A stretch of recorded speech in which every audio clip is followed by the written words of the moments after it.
So today I will be focusing on, let me share. I will be focusing first on predatory journals, their emergence, their characteristics, their hallmarks, and some solutions to prevent publishing our patient data in these fake journals. And also at the end of my presentation, I will be briefly discussing some points regarding plagiarism in low and middle-income countries. So I am a medical doctor from Morocco. Can you, dear host, can you please, please mute our colleagues so I can present easily. Thank you so much again. So I am a medical doctor from Morocco, and I will be very, very happy today to share some of my thoughts and knowledge related to these issues of research integrity.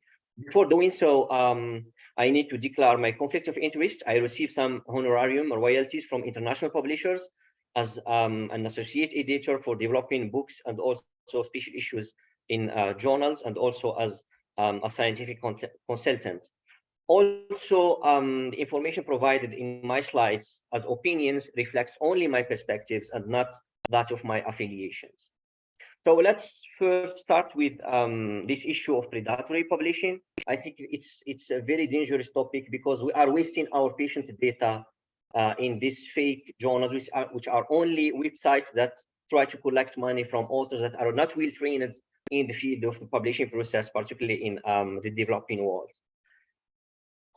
Something very interesting that we need to start with is the peer review process, which is the most important thing in the whole publishing process. You cannot really publish any data if they are not peer reviewed by experts in the field. And as you know, this guy, the Henry Oldenburg, was the first, and we consider him as the father of modern peer review because he was the first to start and initiate this process, which is required for all journals. And he was one of the editors of this prestigious journal of philosophical transactions of the Royal Society. So I start with this slide because it's very important. If we understand, if young scientists understand that publishing science needs to come from a peer-reviewed system, then we will not really publish anything in those non-peer-reviewed predatory journals. This slide is also important because it shows you an example of predatory journal where you can find very fake data. Like, for example, here they put very high impact factor, which is wrong. When you check the, for example, the Journal Citation Report, you will find that this journal called International Journal of Current Research is not indexed on Web of Science, which means that it has no impact factor. But when you check only the website, you will find that they put this attractive marketing material like they are, they have impact factor and it's very high. People can be encouraged to submit there. Also, they put some terms into their titles like international to attract more young scientists to publish and submit the research there. And also they put some like the crossref, for example, here. Crossref, can you please mute all participants? Yeah, thank you so much.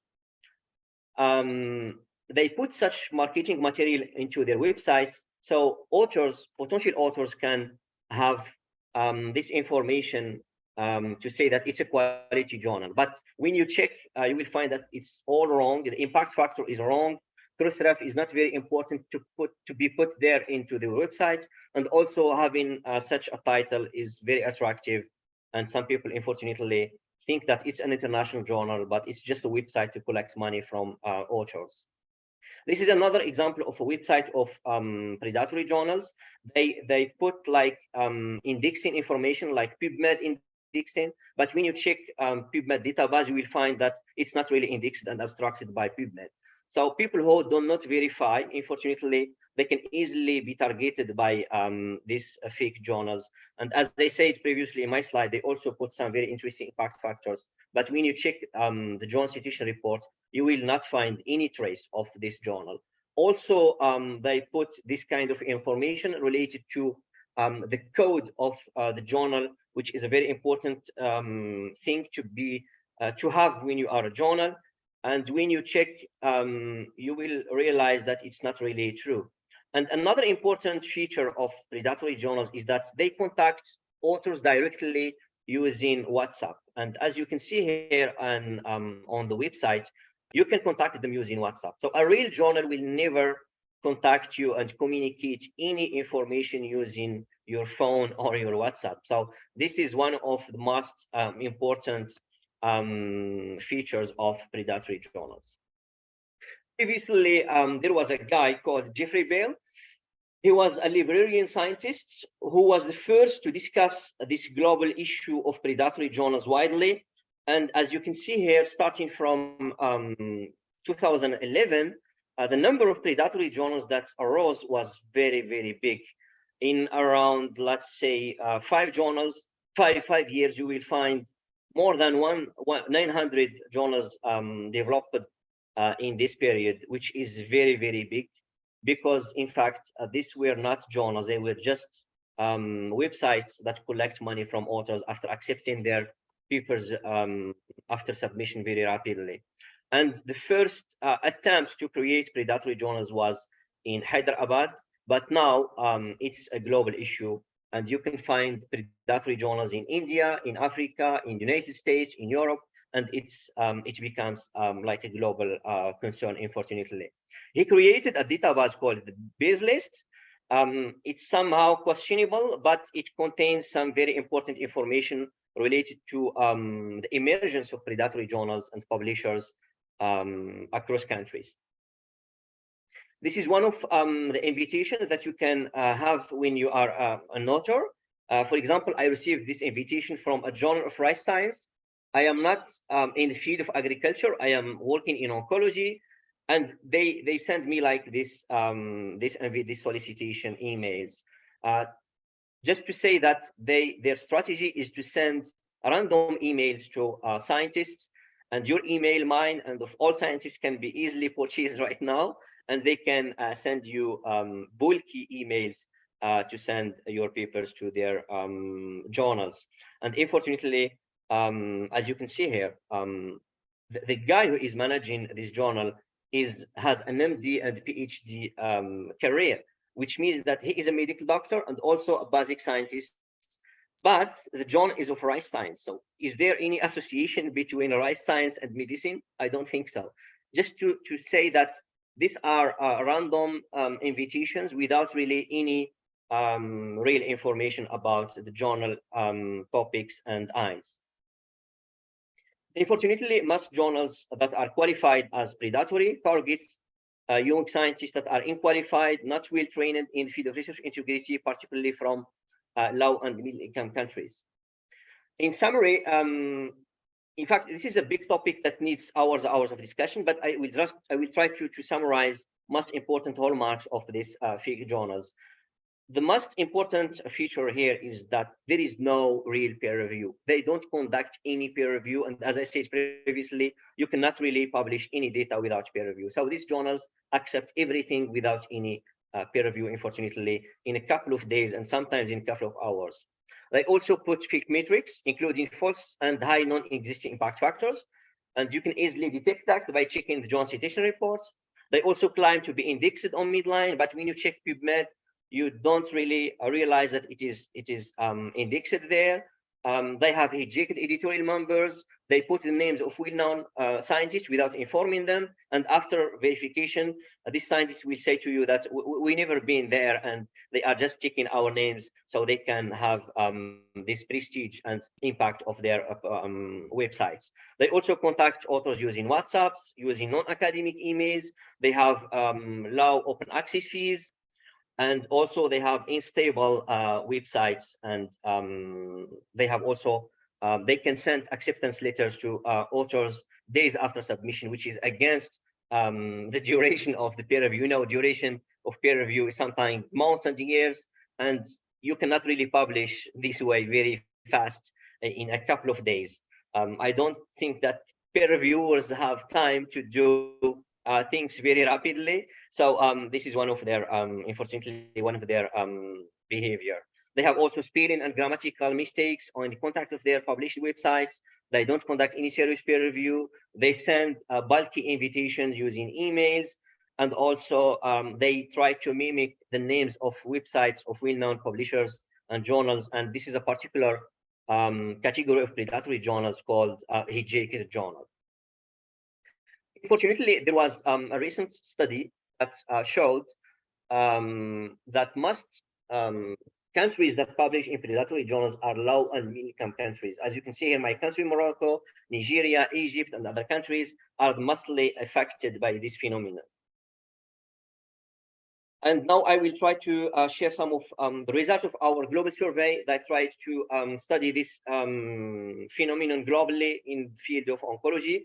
So the paper is under review, but I will be very happy to share some of the results with you.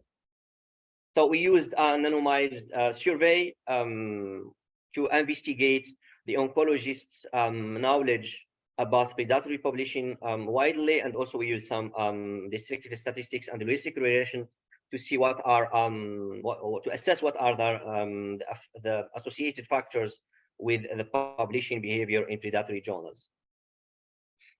So we collected data from LMICs and tried to compare the knowledge of oncologists with those practicing in high-income countries. So our survey covered mostly all continents, including 16 countries from the whole world, and also including 35 countries categorized by the World Bank as LMICs.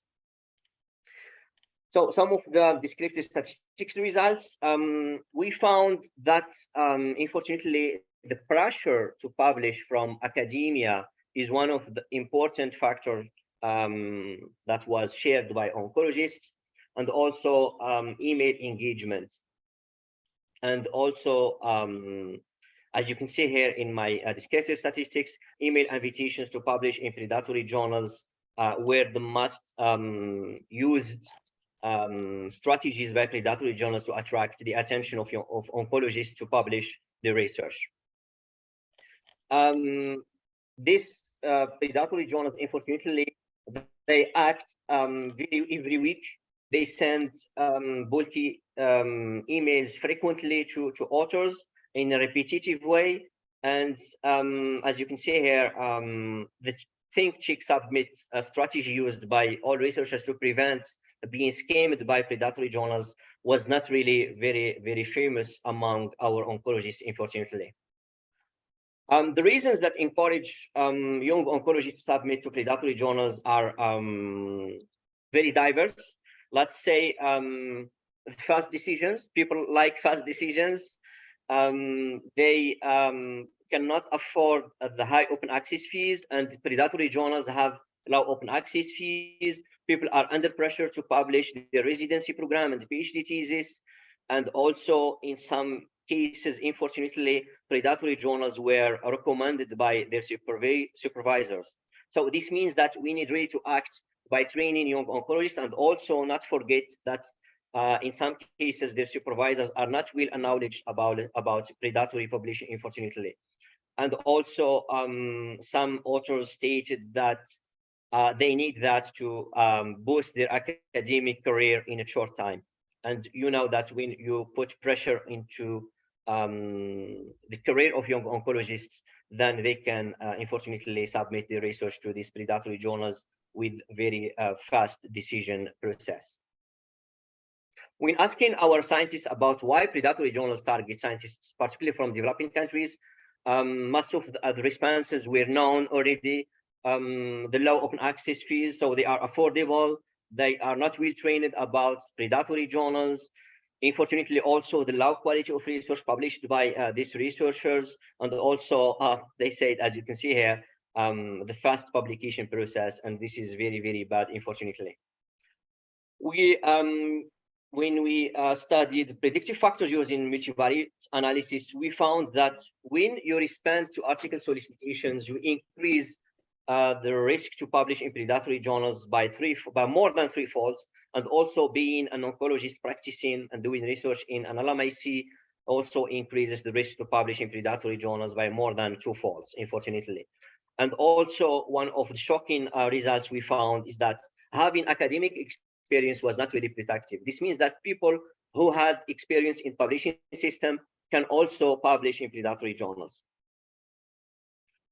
We shared our results first in the annual Congress of the European Society of Medical Oncology. We got a merit award for this, and we were very happy for that, because it was the first time that we studied this very hot topic globally and shared results in this very interesting international Congress of this prestigious European Society.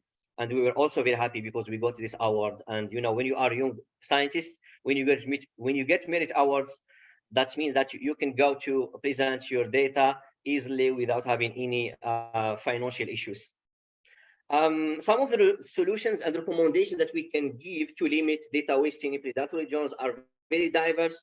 The first thing that I believe in is that you need really to always check, think, and then submit. Never submit without review, without checking, without asking friends. And there is this very nice tool called Think, Check, Submit tool, which is very interesting. It can allow you to check the quality of journals before sending your manuscript for publishing. Also, please try to avoid single indexing and abstracting database. When your journal is mono-indexed by Scopus, for example, we already know right now that Scopus is highly infiltrated by predatory journals, PubMed too. So when you submit your article to a mono-indexed journal, there is a risk to have your article published in a predatory journal, because now we do understand that some predatory journals are very smart and they are infiltrating international indexing database. So for me, based on my humble experience, triple indexing, including Midline, PubMed for biometric science, Scopus, and Science Citation Index from Clarivate Analytics should be the rule.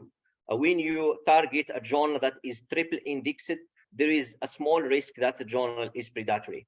And always select a journal of a well-known publisher. Also, journals published by scientific society should be your first choice. Based also on my experience in this field, always the journals that are attached to scientific societies that are good in terms of peer review. So my papers, for example, I published, they will publish it after a very serious peer review, because the editorial board of these journals are really experts in the field, and they are members of the editorial board of this international society. So really, they care about peer review more than collecting article processing charges.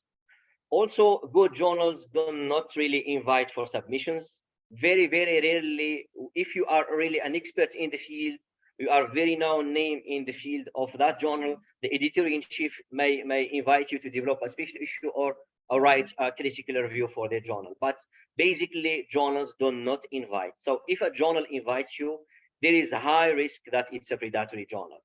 Also, instead of asking your team to produce data and publish, and this message is for senior scientists, please try to train them first about the issues of research integrity, because we don't really need right now technicians with hundreds of articles. We need thinkers, we need people that understand the ethical issues in the publishing system, that understand methodology, and they are good in terms of the peer review.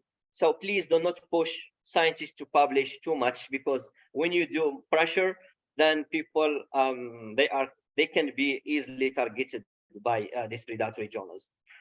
Also, for RMICs, unfortunately, open access fees are not affordable. That's the truth. The current publishing open access system is flawed. Let's say that. People working in Africa, for example, cannot really afford the high article processing charges.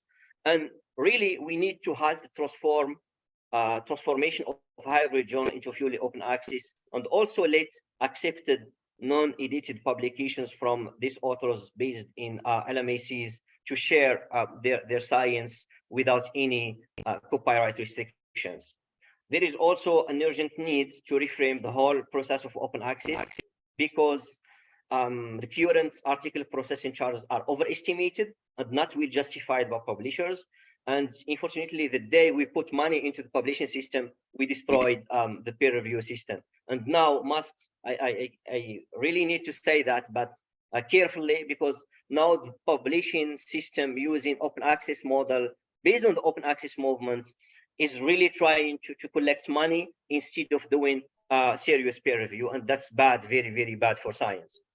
Also, if you published your work in a predatory journal, if you are a young scientist, try to say that it's not a big problem. Try to say that it was a mistake, I didn't know, and now you need to prevent your colleagues so they can share their science in good journals instead of predatory journals. And also you can state that in your CV. Why not? If I published in a predatory journal, I can state in my CV that it was a mistake and I apologize for the scientific community.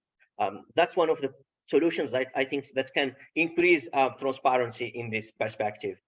One of the important things I really believe in is that we need to train and to provide educational interventions for researchers based in LMICs, so we can prevent publishing in predatory journals, because they are more susceptible to this field, as we demonstrated in our survey. So we need to provide training for these researchers, and I think academia, researchers, and cancer organizations can act in this perspective. One very important solution that we need to provide right now is the open peer review. If we provide open peer review for all journals, I don't think that we will find any predatory journal in the future, because when you do this transparent process, people can check the post-publication peer review and check if really the article was published based on the peer review or not. So the open peer review is something that we need to encourage and motivate, starting for right now. And there are some journals that already try to do that, and it's really very interesting strategy. Based on our experience in this perspective, we built some courses to train young researchers about predatory publishing using distance education approaches, particularly for people working in low and income countries. And we published that recently in International Journal of Research for Educational Integrity, and I will be very happy to share some of the results right now. The first course was built for our Anglophone-based universities in Morocco, and the second one was in French for also Moroccan universities, French-speaking universities, and also for some our African colleagues who were interested by this topic.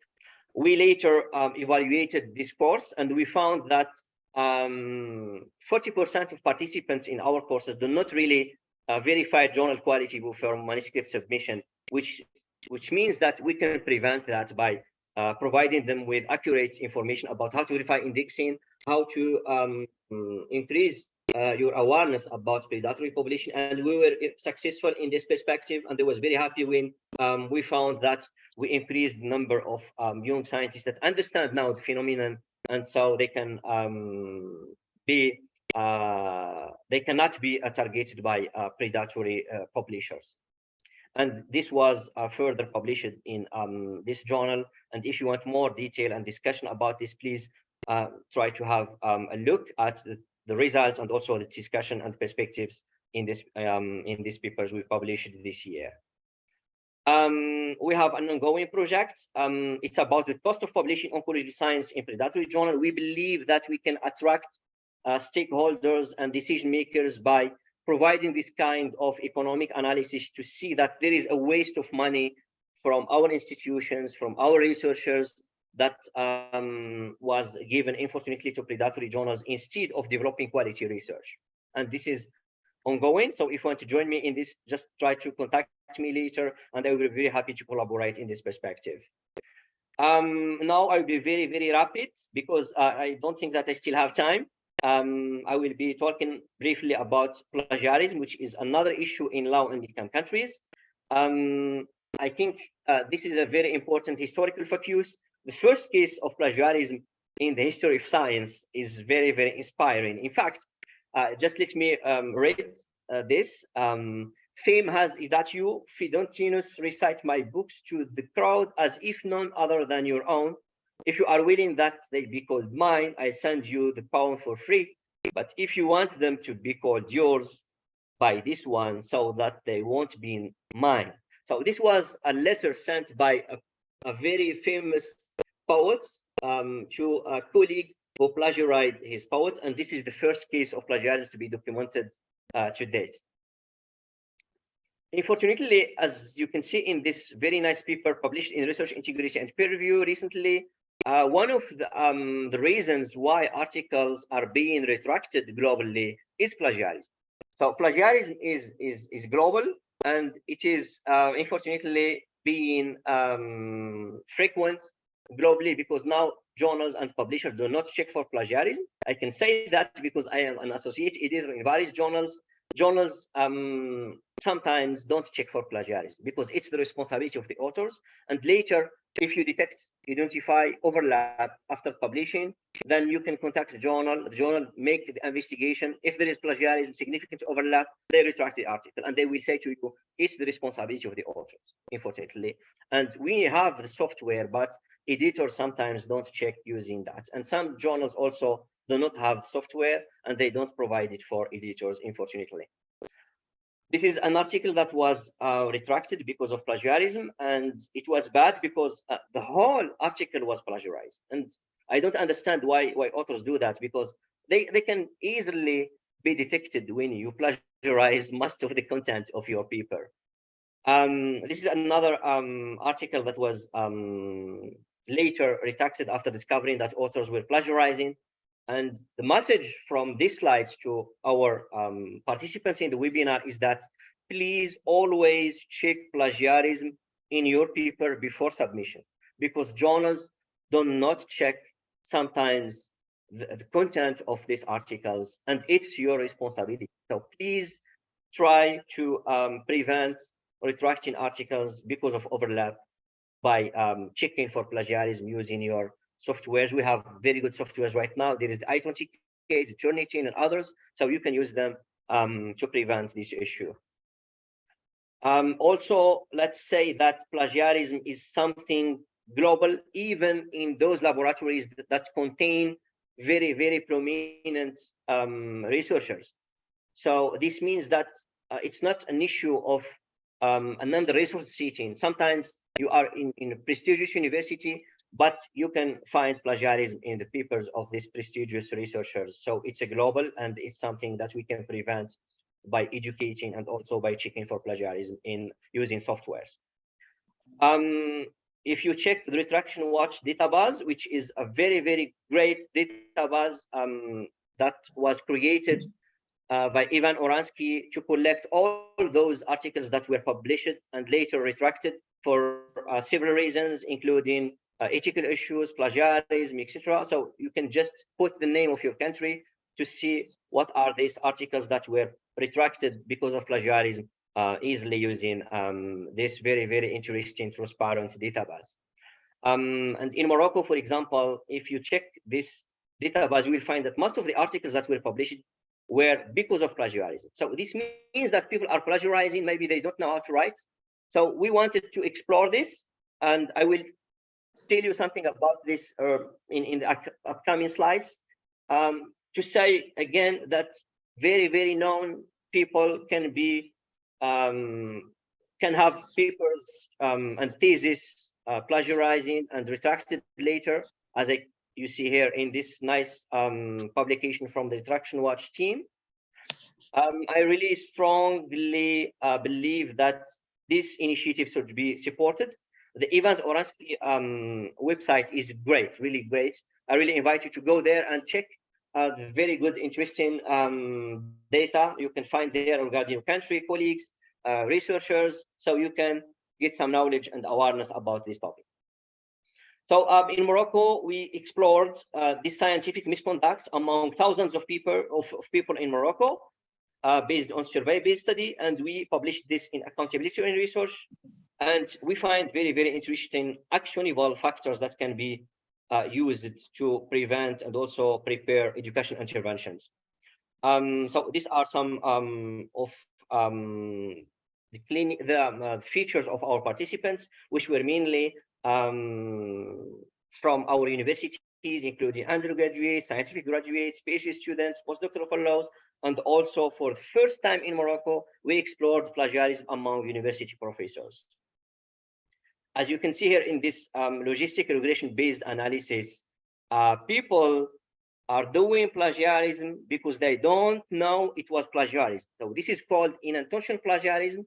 And when we surveyed them, we understood that people are copying and pasting the text and adding the reference without knowing that it is plagiarism. they didn't know that it's required to paraphrase. So this is called unintentional plagiarism, and it was very frequent in our context. Also, the time to constraints to write original text was also highly associated with the plagiarism behavior, and also the inability to paraphrase. In Morocco, we are a French-speaking country, and unfortunately, people need to write in English, so they don't know how to paraphrase, how to write, and that was really an unfortunate for our country.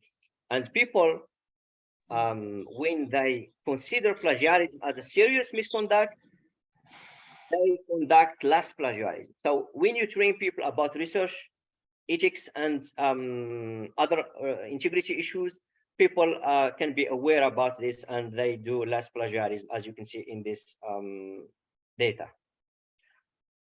When we check the literature, particularly that published in Cochrane Library, it's really interesting because systematic reviewers in Cochrane Library are very good. They conduct really good systematic reviews to provide actionable information for medical doctors and also decision makers. In this systematic review, they found that the active training, particularly if it involves practical exercises, is the only solution to decrease the acute plagiarism. So when you please mute your micro, please.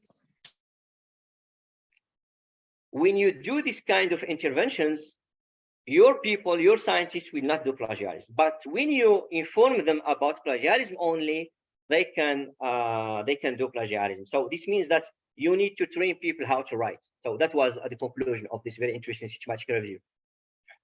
One thing that I really, before concluding, one thing that I really believe in is transparency, is sharing the plagiarism report.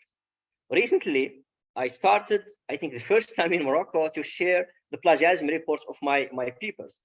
I said one day that if I share the plagiarism reports publicly, that will be great to encourage other scientists to do so, so we can increase transparency in our country and globally. So this was one of the articles I published in this journal. It was a critical review, and I decided, as you can see here in the acknowledgement part, to supplement the article with a material where all scientists can find the plagiarism reports from a well-known software. So this means that if you want to check the plagiarism report of my studies, my papers, my thesis, you can find this publicly. This is very important, and I think if each scientist do that, it will be great. And one of the things that we can do is to share these reports in the journal website as supplemental materials. This is my team. This is my contact. If you want to contact me, I can deliver other topics as webinars for researchers working in under-researched setting. I am particularly interested in distance education-based approaches to train people about evidence-based medicine, about biostatistics, methodology, peer review, and all those very interesting methodological parts for young scientists to increase their visibility internationally and to improve their knowledge in this field. So if you want to contact me, we can deliver other webinars. Unfortunately, I had only some minutes to discuss these issues. I would be very, very happy to give you 1 to 2 hours discussion about this, but unfortunately, I didn't have time. So just try to contact me later, and I will be very happy to deliver more long talks. If you want to know more, we published some guides. In this perspective, we published the guide for young oncologists to publish excellence in resource-limited setting. And there you can find some recommendations and guidelines from our team for young scientists, so they can publish excellence instead of wasting the results in predatory journals. I would like to acknowledge these partners, because I couldn't do that progress without their involvement. It's a teamwork, so I would like to thank my co-authors, my collaborators, also the universities where we conducted our studies, our survey-based studies, also the Open Book Science for this great initiative to share our results and increase awareness about these topics, and also our funding societies like the European Society of Medical Oncology that provides some funding to present our results in their international meeting. So this is our some photos from our city, Oujda, where I live in Morocco. So if you want to come and visit us one day, we can present some conferences on research integrity. You can also deliver talks in our university. So just try to contact me. It's a very beautiful city in the northeast of Morocco. We have great things to see. And if you want to join us, just let me know. That's it. This is my email contact if you want to contact me for collaboration. And that's it. Thank you so much for watching my presentation. I will be very, very, very happy to take all the questions and discuss more serious topics in the near future. Thank you so much.